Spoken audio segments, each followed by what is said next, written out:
সালামু আলা ইবাদিহিল্লাযিনা ইসতাফা আম্মা বা'দ। আলহামদুলিল্লাহ, সমস্ত প্রশংসা আল্লাহ তাআলার জন্য। আলহামদুলিল্লাহ, দুরূদ সালাম বর্ষিত হোক মুহাম্মদ সাল্লাল্লাহু আলাইহি ওয়াসাল্লামের প্রতি। আমরা সবাই বলি আল্লাহুম্মা সাল্লি আলাইহি আল্লাহুম্মা বারিক আলাইহি। আজকে আমি যে বিষয়টি নিয়ে আলোচনা করব তা হচ্ছে আল্লাহর দয়া, আল্লাহর ক্ষমা। বিষয়টি একটি গুরুত্বপূর্ণ আলোচনা যা প্রত্যেকটি মানুষের জন্য একান্ত জরুরি। রাসূল সাল্লাল্লাহু আলাইহি ওয়াসাল্লামের বাণী দ্বারা বোঝা যায় যে সবচেয়ে ভালো মানুষ, সবচেয়ে ভদ্র মানুষ, সবচেয়ে শান্তশিষ্ট মানুষ, সবচাইতে সম্মানিত মানুষ ওই ব্যক্তি যে ব্যক্তি অপরাধ করার পর, পাপ করার পর আল্লাহ তাআলার নিকট ক্ষমা চাই। ক্ষমা প্রার্থনা করা সবচেয়ে বড় ইবাদত। এতে আল্লাহ তাআলা যত বেশি খুশি হন, অন্য কোনো ইবাদতে তিনি তত বেশি খুশি হন না। এ মর্মে আল্লাহ তাআলা বলছেন, ওয়াইজা সাআলাকা ইবাদি আন্নী ফাইন্নী করিবুন উজিবু দাওয়াতাদ দাওয়াই ইজা দাওয়ানে। হে মুহাম্মদ, যখন আমার বান্দারা আপনাকে আমার ব্যাপারে জিজ্ঞাসা করে তখন আপনি মানুষদেরকে বলে দিন তিনি আল্লাহ তাআলা মানুষদের পাশে আছেন, তিনি প্রার্থনাকারীদের প্রার্থনা কবুল করেন। এজন্য আল্লাহ তাআলা বলছেন, উদউনি আস্তাজিব লাকুম, তোমরা আমাকে ডাকো, আমি তোমাদের ডাকে সাড়া দিব। তো আমরা যে তাকে ডাকবো, কোন সময় ডাকবো, কোন সময় ডাকলে তাকে বেশি বেশি পাওয়া যাবে, আজকে আমি আপনাদের সামনে এগুলো একভাবে বর্ণনা করার চেষ্টা করব যে তাকে কোন সময় ডাকবো, কোন সময় ডাকলে তাকে বেশি পাওয়া যাবে, কোন সময় তার নিকট তওবা কবুল হয় আর কোন সময় তার নিকট তওবা কবুল হয় না। আল্লাহ তাআলা বলছেন, উদউনি আস্তাজিব লাকুম, তোমরা আমাকে ডাকো, আমি তোমাদের ডাকে সাড়া দিব। বুঝলাম তো আমাদের ডাকে তিনি সাড়া দিবেন, কোন সময় তিনি আমাদের ডাকে সাড়া দিবেন? তো কোন সময় তাকে ডাকলে বেশি পাওয়া যাবে এ মর্মে আল্লাহ তাআলা সূরা আযহাবের 42 নম্বর আয়াতে বলছেন, ওয়াসাব্বিহুহু বুকরাতাও ওয়াসিলা, তোমরা সকাল সন্ধ্যায় আল্লাহর তাসবিহ ও মহিমা বর্ণনা করো। আল্লাহ তাআলা বলছেন, ওয়াসাব্বিহুহু বুকরাতাও ওয়াসিলা, তোমরা সকাল সন্ধ্যায় আল্লাহর তাসবিহ ও মহিমা বর্ণনা করো। তাহলে বোঝা যাচ্ছে যে তাকে ডাকার বড় মাধ্যম হচ্ছে সকাল সন্ধ্যা। তাকে সকাল সন্ধ্যা বেশি বেশি তাকে ডাকতে হবে। এজন্য আল্লাহ তাআলা বলছেন, ওয়াসাব্বিহুহু বুকরাতাও ওয়াসিলা। এ মর্মে আরও বলতে গিয়ে আল্লাহ তাআলা বলছেন সূরা বাকারার 152 নম্বর আয়াতে, ফাজকুরুনি আযকুরুকুম ওয়াশকুরুলি ওয়ালা তাকফুরুন, তোমরা তাকে ডাকো। আল্লাহ তাআলা বলছেন যে তোমরা আমাকে ডাকো, আমি তোমাদের ডাকে সাড়া দিব। আল্লাহ তাআলা পৃথিবীর মানুষকে বলছেন, তোমরা আমাকে ডাকো, আমি তোমাদের ডাকে সাড়া দিব, আর তোমরা আমার প্রতি কৃতজ্ঞ হও আনুগত্যের মাধ্যমে, আর অকৃতজ্ঞ হয়ে না, অবাধ্য হয়ে। এ আয়াত থেকে বোঝা যাচ্ছে যে তাকে ডাকতে হবে একনিষ্ঠভাবে, তাকে আনুগত্যের মাধ্যমে তাকে ডাকতে হবে, তার প্রতি বিশ্বাস রেখে তাকে ডাকতে হবে। সম্মানিত উপস্থিতি, এ মর্মে আল্লাহ তাআলা আরও বলেন সূরা মুহাম্মদের 19 নম্বর আয়াতে, ফাআলাম আন্নাহু লা ইলাহা ইল্লাল্লাহ ওয়াস্তাগফির লিযামবিকা ওয়ালিল মুমিনিনা ওয়াল মুমিনাত ওয়াল্লাহু ইয়ালামু মুতাকাল্লাবাকুম ওয়া মাসওয়াকুম। আল্লাহ তাআলা পৃথিবীর মানুষকে লক্ষ্য করে বলছেন, ফাআলাম, তুমি জেনে রাখো। আল্লাহ রাব্বুল আলামিন এই আয়াতের প্রথমে এ ফাআলাম শব্দ ব্যবহার করে বলতে চাইলেন, মানুষদেরকে ধমক দিয়ে বলতে চাইলেন, ফাআলাম, ফাআলাম, তুমি জেনে রাখো, আন্নাহু লা ইলাহা ইল্লাল্লাহ, নিশ্চয় আল্লাহ ব্যতীত সত্য কোনো মাবুদ নেই। প্রথমে আপনাকে আল্লাহ তাআলার ব্যাপারে জানতে হবে। এই আয়াত থেকে প্রমাণিত হচ্ছে যে আল্লাহ তাআলাকে সর্বপ্রথম আল্লাহ তাআলার ব্যাপারে জেনে নিতে হবে যে তিনি এক। আপনি আল্লাহ তাআলার ইবাদত করে যাচ্ছেন, আবার মনে হচ্ছে যে তিনি আল্লাহ এক না দুই। মনের ভিতরে যদি আপনার তাওহীদ না থাকে, তিনি যে এক কি দুই এটা আপনার মনে ঘুরপাক খাচ্ছে, আর আপনি ইবাদত করছেন, এই ইবাদতে কাজ হবে না, এই ইবাদত আল্লাহ তাআলার নিকট গ্রহণযোগ্য হবে না, কারণ আপনার ভিতরে তাওহীদ নাই। যখন আপনার ভিতরে তাওহীদ আসবে যে তিনি এক বলে যখন ঘোষণা দেবেন, এরপর আল্লাহ তাআলার ইবাদত করুন, তাহলে সেই ইবাদত কাজে লাগবে। এই জন্য আল্লাহ তাআলা এই আয়াতের প্রথমে ফালাম শব্দ ব্যবহার করে বলতে চাইলেন, ফালাম তুমি জেনে রাখো, আন্নাহু লা ইলাহা ইল্লাল্লাহ, নিশ্চয় আল্লাহ ব্যতীত সত্য কোনো মাবুদ নেই। ফালাম আস্তাগফিরু লিযামবিকা ওয়ালিল মুমিনিনা ওয়াল মুমিনাত ওয়াল্লাহু ইয়ালামু মুতাকাল্লাবাকুম ওয়া মাসওয়াকুম। আর তোমরা নিজেদের জন্য ক্ষমা চাও, তোমরা নিজেদের জন্য আল্লাহ তাআলার নিকট ক্ষমা চাও, নিজের জন্য ক্ষমা চাও, আবার মুসলিম নর নারীদের পাপের জন্য ক্ষমা চাও। আল্লাহ তাআলা তোমাদের সম্বন্ধে অবগত আছেন। আয়াত থেকে স্পষ্টভাবে বোঝা যাচ্ছে যে নিজের জন্য ক্ষমা চাইতে হবে, চাওয়ার পরে অন্য মুমিন নর নারীদের পাপের জন্য ক্ষমা চাইতে হবে, শুধু নিজের জন্য ক্ষমা চাইলে হবে না। সম্মানিত উপস্থিতি, যখন আদম আলাইহিস সালাম ভুল করলেন, ভুল করে হতাশ হয়ে গেল, এ করলাম কি, তখন আল্লাহ তাআলা আদমকে লক্ষ্য করে বলছেন, ইয়া আদম, হে আদম, কোনো চিন্তার কোনো কারণ নেই, আমি তোমাকে একটি দোয়া শিখিয়ে দিয়েছি, তুমি এই দোয়াটা বলো। আল্লাহ তাআলা বললেন, রব্বানা যালামনা আনফুসনা ওয়া ইল্লাম তাগফির লানা ওয়া তারহামনা লানাকুনান্না মিনাল খাসিরিন। তখন তারা বলতে লাগলো, ক্বালা রব্বানা যালামনা আনফুসনা ওয়া ইল্লাম তাগফির লানা ওয়া তারহামনা লানাকুনান্না মিনাল খাসিরিন। হে আমাদের প্রতিপালক, আমরা নিজেদের প্রতি অন্যায় করেছি, আমরা নিজেদের প্রতি জুলুম করেছি, আপনি যদি আমাদের ক্ষমা না করেন, আপনি যদি আমাদের প্রতি দয়া না করেন, তাহলে অবশ্যই আমরা ক্ষতিগ্রস্তের মধ্যে অন্তর্ভুক্ত হয়ে যাব। এভাবে আল্লাহ তাআলা তাকে শত শত বছর তাকে ডাকলেন। সম্মানিত উপস্থিতি, শুধু আদম আলাইহিস সালাম একটা পাপের কারণে শত শত বছর পৃথিবীতে এসে কাঁদলেন, কাঁদার পরে তিনি ক্ষমা পাইলেন। কিন্তু আজকে দুর্ভাগ্য হলো সত্য যে আমরা অনেক রাত দিন 24 ঘন্টা পাপ করে যাচ্ছি, তবু আল্লাহ তাআলাকে একবারও স্মরণ করছি না। আর এজন্য আদমের প্রত্যেক সন্তান অপরাধী, আদমের প্রত্যেকটা সন্তান পাপিষ্ট। আদম আলাইহিস সালাম ভুল করেছেন, এই জন্য তার ছেলেরা ভুল করবে, এই কথাই ঠিক। এখানে অনেক মুসাল্লি আছে, কেউ কি বলতে পারবেন যে আমার কোনো পাপ নাই? পাপ আছে, প্রত্যেকের পাপ আছে, পাপ থাকাই স্বাভাবিক। কেননা আবু হুরায়রা রাদিয়াল্লাহু আনহু বর্ণিত, তিনি বলছেন যে রাসূল সাল্লাল্লাহু আলাইহি সাল্লাম বলেছেন, আদমের সন্তানেরা যদি পাপ না করত, এই জামানার উম্মতারা যদি তারা পাপ না করত, তাহলে এই জামানার লোকদেরকে উঠিয়ে নেওয়া হতো, আর এক জামানার আর এক মানে জাতির লোককে প্রেরণ করতো যারা পাপ করতো, আবার আল্লাহ তাআলার নিকট ক্ষমা চাইতো। এই জন্য আদমের প্রত্যেক সন্তান অপরাধী। কেননা এই মর্মে একটি হাদিস, আনাস রাদিয়াল্লাহু আনহু قال رسول الله صلى الله عليه وسلم كل بني آدم خطاؤون خير الخطائين التوابون رواه আবু দাউদ, হাদিস নাম্বার 2340। আনাস রাদিয়াল্লাহু আনহু বর্ণিত, তিনি বলেন রাসূল সাল্লাল্লাহু আলাইহি ওয়াসাল্লাম বলেছেন, আদমের প্রত্যেক সন্তান অপরাধী, আদমের প্রত্যেক সন্তান অপরাধী, পাপিষ্ট, পাপাচার, গুনাহগার, আর উত্তম অপরাধী তারাই যারা পাপ করে ক্ষমা চায়। আদমের প্রত্যেকটা সন্তান অপরাধী, আদমের প্রত্যেক সন্তান পাপিষ্ট, পাপাচার। আর এই জন্য আল্লাহ রাসূল সাল্লাল্লাহু আলাইহি ওয়াসাল্লাম দিনে 70 বারের বেশি ক্ষমা প্রার্থনা করতেন। এ মর্মে একটি হাদিস, আন আবি হুরায়রা রাদিয়াল্লাহু আনহু قال رسول الله صلى الله عليه وسلم والله إني لا أستغفر الله وأتوب إليه في اليوم أكثر من 70 مرة রওয়াহু বুখারী, হাদিস নাম্বার 2323।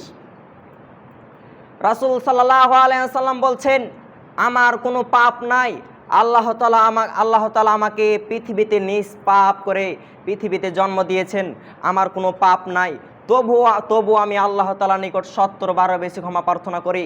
ওয়াল্লাহি ইন্নী লা আস্তাগফিরুল্লাহ ওয়া আতুবু ইলাইহি ফিল ইয়াউমি আকসার মিন 70 মাররা, আল্লাহর কসম, নিশ্চয় আমি দিনে 70 বারের বেশি ক্ষমা প্রার্থনা করি। আর একটি হাদিসে বর্ণিত হয়েছে,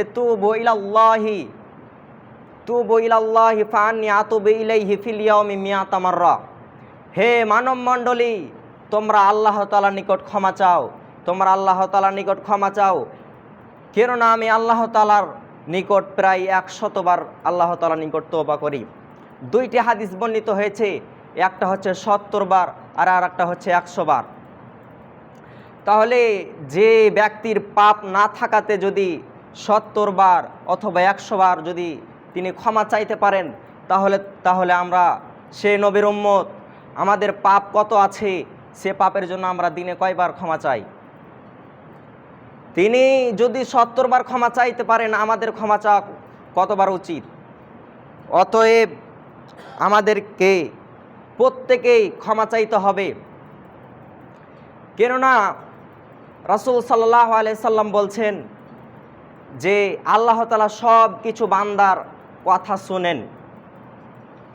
এমনকি একটা ক্ষুদ্রতম জিনিস যদি তার নিকট চাইতে হয়, একটা ক্ষুদ্রতম জিনিস যদি আপনার প্রয়োজন হয়, তাও যেন সেটা আল্লাহ তাআলার কাছে চাই। কেননা এ মর্মে একটা হাদিস, আনাস রাদিয়াল্লাহু আনহু قال رسول الله صلى الله عليه وسلم لا يسأل أحدكم ربه حاجته كلها حتى يسأله شيئا عليه إذا انقطع।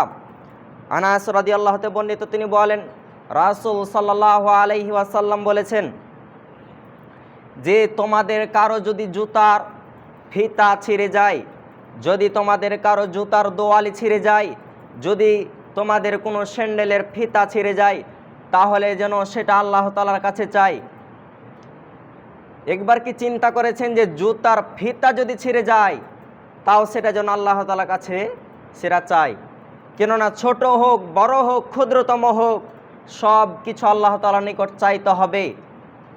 সম্মানিত উপস্থিতি, আল্লাহ তাআলার দয়া কতটুকু আছে এ মর্মে বলতে গিয়ে আল্লাহ রাব্বুল আলামিন বলছেন, কুল ইয়া ইবাদিয়াল্লাযীনা আসরাফু আলা আনফুসিহিম লা তাকনাতু মিন রাহমাতিল্লাহ ইন্নাল্লাহা ইয়াগফিরুয যুনুবা জামিআ ইন্নাহু হুয়াল গফুরুর রহিম।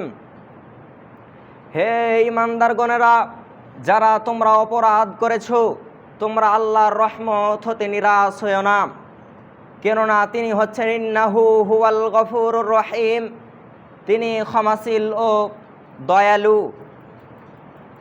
এর থেকে স্পষ্টভাবে বোঝা যাচ্ছে যে পৃথিবীর মানুষ যতই পাপ করুক না কেন, পৃথিবীর মানুষ যতই পাপ করুক, আল্লাহ তাআলা সে পাপের পরোয়া করেন না, আল্লাহ তাআলা সে পাপকে ক্ষমা করে দেন। আপনি রাতের আধারে কার কি চুরি করেছেন, কার কি ক্ষতি করেছেন, আল্লাহ তাআলা সেগুলো দেখেন না। আল্লাহ তাআলা বলছেন, বান্দা তোর যতই পাপ হোক না কেন, তুই পাপ করে করে পৃথিবী ভর্তি করে দে, আর যদি সে পাপ করে করে পৃথিবী পরিমাণ পাপ হয়ে যায়, আর সে পাপকে সামনে উপস্থিত নিয়ে যদি আমার কাছে একবার চাও, আমি আল্লাহ তাআলা তোমাদের ক্ষমা করে দেব। সম্মানিত উপস্থিতি, তবে পাপ যে করবেন, পাপ কিভাবে ক্ষমা হবে? ক্ষমা হওয়ার কয়েকটি শর্ত রয়েছে। কেননা এ মর্মে একটা হাদিস, আন আয়েশা রাদিয়াল্লাহু আনহা قال رسول الله صلى الله عليه وسلم فإن العبد إذا اعترف ثم تاب الله عليه। আয়েশা রাদিয়াল্লাহু আনহা বর্ণিত, তিনি বলেন রাসূল সাল্লাল্লাহু আলাইহি ওয়াসাল্লাম বলেছেন, যখন বান্দা গুনাহ করে, গুনাহ স্বীকার করে, অনুতপ্ত হয়ে তওবা করে, ক্ষমা চাই, তখন আল্লাহ তাআলা তাকে ক্ষমা করে দেন। তাহলে ক্ষমা চাওয়ার কয়েকটি শর্ত রয়েছে।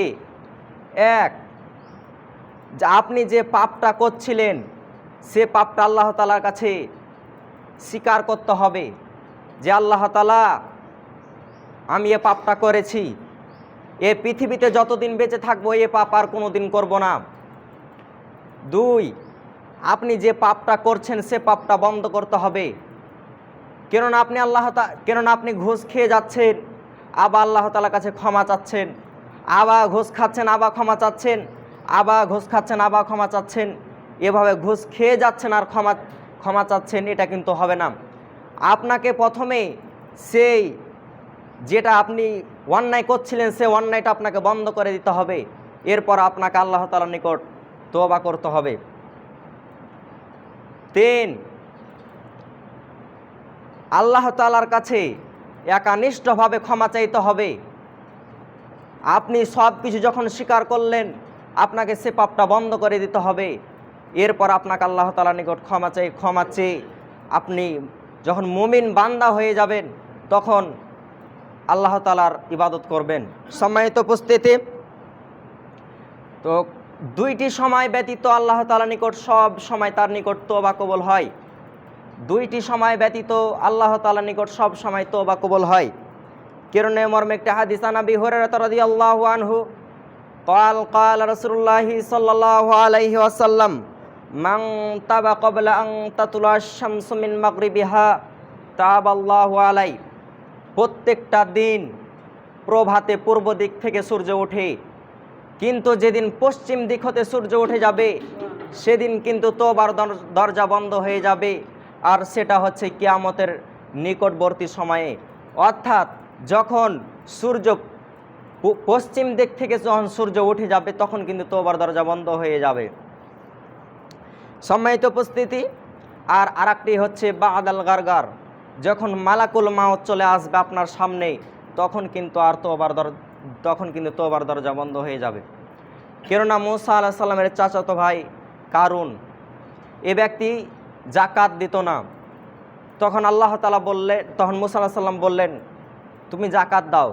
কারণ বলছে আমি যাকাত দেব না, কারণ এ সম্পদ আমি একাই করেছি। তখন মূসা আলাইহিস সালাম রেগে গিয়ে বলল যে, কারণ তুমি আল্লাহর আযাবের অপেক্ষা করো। তখন আল্লাহ তাআলা বললেন, মূসা তুমি সরে যাও, এখনই আমার গজব আসবে। কারণ সহ সব তার ধন সম্পদকে মাটিতে দাবিয়ে দিল, এমনকি কারণকে মাটিতে দাবিয়ে দিল। যখন কারণ হাঁটু পর্যন্ত মাটিতে দেবে যায় তখন কারণ বলছে এটা সমস্যা নাই, এটা উঠে যেতে পারবো। যখন কোমর পর্যন্ত দেবে যায় তখন ভাবছে উঠে যাব। যখন গলা পর্যন্ত ঢুকে গেছে মাটিতে তখন বলছে, মূসা তুমি বাঁচাও, এ যত সম্পদ আছে এই সম্পদগুলো তোর আল্লাহকে দিয়ে দিলাম। তখন আল্লাহ তাআলা বলছে, কারণ এখন তার তওবা করলে তওবা কবুল হবে না। কেননা তুমি কি জানো না মৃত্যুর সময় কোনো তওবা কবুল করা হয় না। কেননা ফিরআউন যখন লোহিত সাগরে যখন হাবুডুবু খেচ্ছিল তখন সে হাত তুলে বলেছিল আনা মিনাল মুসলিমিন, কোরআনের আয়াত, আনা মিনাল মুসলিমিন, আমি আপনার বান্দা, আমি তো মুসলিম, আমাকে ডুবাচ্ছ কেন? তখন আল্লাহ তাআলা বলল যে, ফিরআউন এখন কোনো তওবা কবুল করা হবে না, কারণ এখন মৃত্যুর সময়, এই মৃত্যুর সময়ে কোনো তওবা কবুল করা হয় না। সম্মানিত উপস্থিতি, এ মর্মে একটি হাদিস যে আল্লাহ তাআলার দয়া কতটুকু আছে, আবু সাঈদ খুদরি রাদিয়াল্লাহু তাআলা বর্ণিত, তিনি বলেন রাসূল সাল্লাল্লাহু আলাইহি ওয়াসাল্লাম বলেছেন, এক ব্যক্তি ৯৯ জন ব্যক্তিকে হত্যা করেছিল। ৯৯ জন ব্যক্তিকে হত্যা করার পর তার ভিতরে একটি অনুতপ্ত এলো, ভয় এলো, আল্লাহর ভয় এলো। সে বলছে আমি ৯৯ জন মানুষকে হত্যা করেছি, এ সময় যদি আমি মারা যাই তাহলে অবশ্যই আমি কাল কিয়ামতের ময়দানে জালেমের কাতারে দাঁড়াবো। সে মানুষের ভিতরে একটি ভয় এলো, তখন সে তওবার জন্য দৌড়াদৌড়ি করছিল। ইতিমধ্যে একজন ব্যক্তি বললেন যে তুমি ওই গ্রামে একটা আলেম আছে, ওই আলেমের কাছে যাও। তখন সে আলেমকে বলল যে ভাই আমি ৯৯ জন মানুষকে হত্যা করেছি, এখন কি আমার কোনো তওবা আছে? তখন সে আলেম রেগে বলল যে তুমি ৯৯ জন মানুষকে হত্যা করেছো, আর তুমি এখন আমার নিকট এখন তুমি আল্লাহ তাআলার নিকট ক্ষমা চাইবে, যাও তোমার ক্ষমা হবে না। তখন সেই মানুষটা রেগে বলল যে আমার যখন ক্ষমা হবে না তোকে থুয়ে লাভ কি?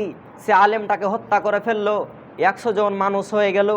সেই সন্ত্রাসী সে ব্যক্তি আরও হতাশ হয়ে পড়ল, এ করলাম কি, ৯৯ জন ছিল, আবার ১০০ জন মানুষকে হত্যা করে ফেললাম। তখন একজন ব্যক্তি বলল ওই গ্রামে একজন আলেম আছে, ওই গ্রামে যাও। ইতিমধ্যে যেতে যেতে তিনি ইন্তিকাল করলেন। ইতিমধ্যে ২ জন ফেরেশতা এসে, আযাবের ফেরেশতা এলো, জান্নাতেরও ফেরেশতা এলো, এসে তাকে কণ্ঠে নিয়ে যাবে, তাকে জাহান্নামে নিয়ে যাবে না জান্নাতে নিয়ে যাবে। ইতিমধ্যে দুইজন ফেরেশতার মধ্যে যখন ঝগড়া শুরু হয়ে গেল, তখন আল্লাহ তাআলা বললেন, তার গ্রামকে বললেন, তুমি নিকটে চলে আসো। আর ভালো যে গ্রামটা আছে সেই গ্রামটাকে বলল, তুমি দূরে সরে যাও। দিয়ে আল্লাহ তাআলা ফেরেশতাদেরকে ডেকে বলল যে গ্রাম বেশি দূরে হবে, সে যদি আযাবের অর্থাৎ সে খারাপ গ্রাম থেকে যখন সে পলায়ন করছিল, সে খারাপের গ্রামটা যদি কাছে হয় তাহলে তাকে জাহান্নামের ফেরেশতারা নিয়ে যাবে। আর যদি সেই ভালো যে গ্রামে যাচ্ছিল সে গ্রামটা যদি দূরে হয় তাহলে তাকে জান্নাতের ফেরেশতা নিয়ে যাবে। ইতিমধ্যে আল্লাহ তাআলা বললেন জমিনকে, জমিন তুমি যে ভালো গ্রামটা ছিল সেই গ্রামকে বললে তুমি দূরে সরে চলে যাও। ইতিমধ্যে ফেরেশতারা মেপে দেখলো যে গ্রামে সে যাচ্ছিল ভালো গ্রাম, সে ভালো গ্রামটা দূরে হয়ে গেছে। তখন আল্লাহ তাআলা বললেন যে এখন তাকে একে জান্নাতে নিয়ে চলে যাও। তার মানে বোঝা যাচ্ছে যে আল্লাহ তাআলার দয়া এতটুকু যে বান্দা যতই পাপ করুক না কেন আল্লাহ তাআলা এই পাপকে ধরেন না, আল্লাহ তাআলা ক্ষমা করে দেন। আল্লাহ তাআলার দয়া আছে, এই জন্য মানুষ জান্নাতে যাবে। কেননা জাবির রাদিয়াল্লাহু আনহু বর্ণিত, তিনি বলছেন, লা ইদখিলু মিনকুম আমালুহুল জান্নাহ ওয়ালা ইজরিহু মিনান নার ওয়ালা আনা ইল্লা বিরহমাতিল্লাহ। তোমাদের কারো আমলে তোমাকে জান্নাতে পৌঁছাতে পারবে না, তোমাদের কারো আমলে জাহান্নাম হতে বাঁচাতে পারবে না। এবং কি মুহাম্মদ সাল্লাল্লাহু আলাইহি সাল্লাম বলছেন, আমিও নয়, আমি আমার ভালো আমলে আমি জান্নাতে পৌঁছতে পারবো না, আমি আমার ভালো আমলে আমাকে জাহান্নাম হতে বাঁচাতে পারবে না। তবে কাতি জাহান্নাম হতে বাঁচাতে পারবে ইল্লা বিরহমাতিল্লাহ, তবে আল্লাহর দয়া ছাড়া।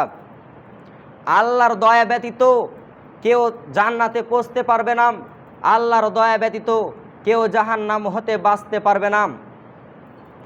অর্থাৎ হাদিস থেকে স্পষ্টভাবে বোঝা যাচ্ছে যে আল্লাহ তাআলা যদি দয়া দেন তাহলে বান্দা জান্নাতে যেতে পারবে, নইলে কেউ জান্নাতে যেতে পারবে না।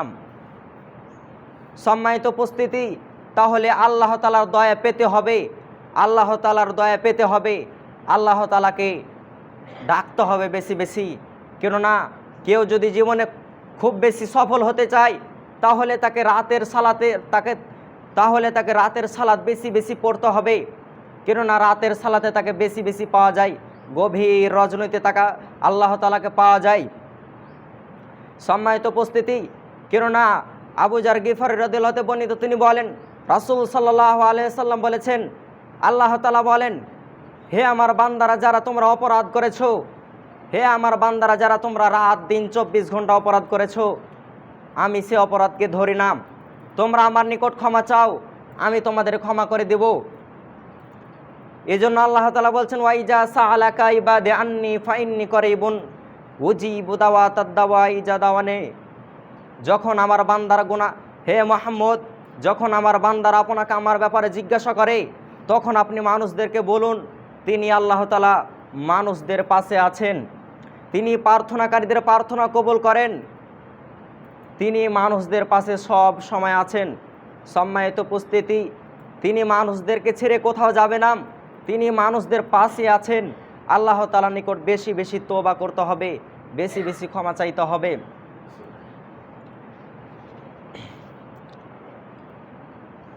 সম্মানিত উপস্থিতি, পরিশেষে বলতে চাই যে বাহির রাষ্ট্রগুলোতে যে রাষ্ট্রগুলোতে আজকে যুদ্ধ চলছে, আল-আকসা মসজিদ, এই মসজিদের দাম অনেক, এই মসজিদটা কাফেররা দখল নিচ্ছে, মসজিদটা ভেঙে দিতে যাচ্ছে তারা। তো আল্লাহ তাআলার কাছে পরিশেষে আমরা দোয়া করতে চাই, আল্লাহ তুমি এই মসজিদটাকে তোমার কুদরতে হাতে কবুল করো। সবাই বলে আল্লাহুম্মা আমিন। আল্লাহ আমরা পৃথিবীতে যত পাপ করেছি আল্লাহ তুমি সমস্ত পাপকে ক্ষমা করে দাও। সবাই বলে আল্লাহুম্মা আমিন। আল্লাহ যারা এই পৃথিবীতে অসুস্থ আছে আল্লাহ তুমি তাদেরকে সুস্থতা দান করো। সবাই বলে আল্লাহুম্মা আমিন। এগুলো খুতবাতে করছি, সুবহানাকাল্লাহুম্মা ওয়া বিহামদিক আশহাদু আল্লা ইলাহা ইল্লা আনতা আস্তাগফিরুকা ওয়া আতুবু ইলাইক। আসসালামু আলাইকুম ওয়া রাহমাতুল্লাহ।